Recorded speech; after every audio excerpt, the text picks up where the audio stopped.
Zap, zarab, meine lieben Freunde, da bin ich ja schon wieder. Ja, heute geht es um einen Föhn, den wir versuchen zu reparieren.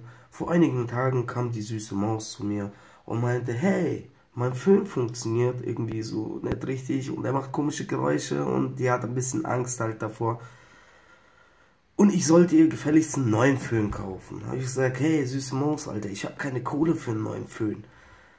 Ich versuche es dir zu reparieren. Naja, die hat mich skeptisch angeguckt. Jetzt habe ich das Ding hier vor mir liegen und versuche es natürlich irgendwie zu reparieren, dass ich kein Geld ausgeben muss, um einen neuen Föhn zu kaufen, weil es soll diesmal wieder nicht ein OK-Föhn sein, weil das ist die Marke OK. Dabei ist er nicht OK, dieser Föhn. Ich kann euch gerne mal anmachen und zeigen, wie sich das Ding überhaupt anhört. Hört mal hin. Das ist normal.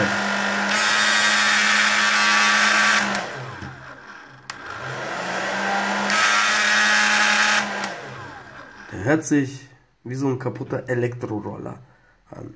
Und den werden wir jetzt versuchen irgendwie zu reparieren. Wir nehmen den auseinander. Wenn wir mal schon mal hier hinten schauen, ist alles verfusselt. Also der wird schon locker ein Jahr lang benutzt und ist halt ziemlich verfusselt. Wir werden mal schauen, was da drin sich jetzt alles befindet und warum der so ein komisches Geräusch macht. Ja, den werde ich gleich auseinandernehmen und dann sehen wir uns gleich. Ja, so meine Freunde, so sieht das gute Stück natürlich offen aus.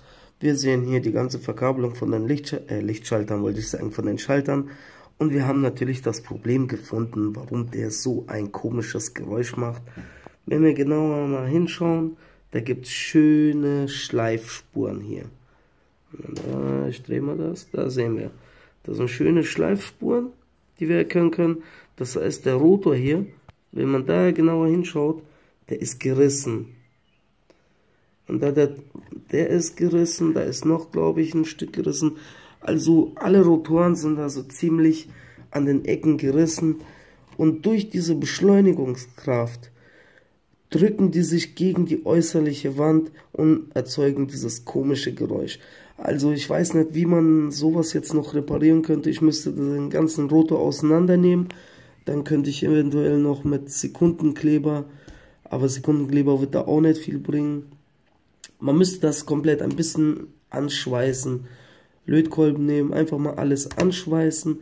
Aber das wäre so viel Arbeit, da denke ich mir, da kann man sich doch lieber einen neuen Föhn holen für 10 €. Bei denen sieht man schon hier, das war die Zeit, wo ich noch in der Toilette geraucht habe, beim Kacken. Da ich ja nicht mehr beim Kacken rauche, einfach mal, weil ich jetzt hier mein Raucherzimmer habe, ja, ist das Ding ziemlich vergilbt und verstaubt. Ja, ich denke mal auf jeden Fall, wir holen einen neuen Föhn, den werden wir in die Tonne kloppen, weil das ist mir doch ein bisschen zu viel Arbeit. Und falls ich das doch mache, dann weiß ich nicht, wie lange das hält. Nicht, dass es nach 2 Tagen irgendwie sich doch wieder löst, weil das Einzige, was wir machen könnten, wäre äußerlich irgendwie dran löten, bekleben, sonst irgendwas. Aber unten drunter ist ja auch lose. Das heißt, wir würden nur vielleicht für die ersten 2 Tage das reparieren und das würde auf Dauer auf jeden Fall nicht halten. Also lohnt sich die Reparatur bei dem Ding nicht. Ja, dann müssen wir uns wohl von dem guten Ding hier verabschieden und uns einen neuen anschauen. Ich weiß nicht, was für einen Föhn würdet ihr so empfehlen? Ich benutze natürlich keinen Föhn, ich habe momentan eine Glatze, aber die süße Maus braucht einen Föhn.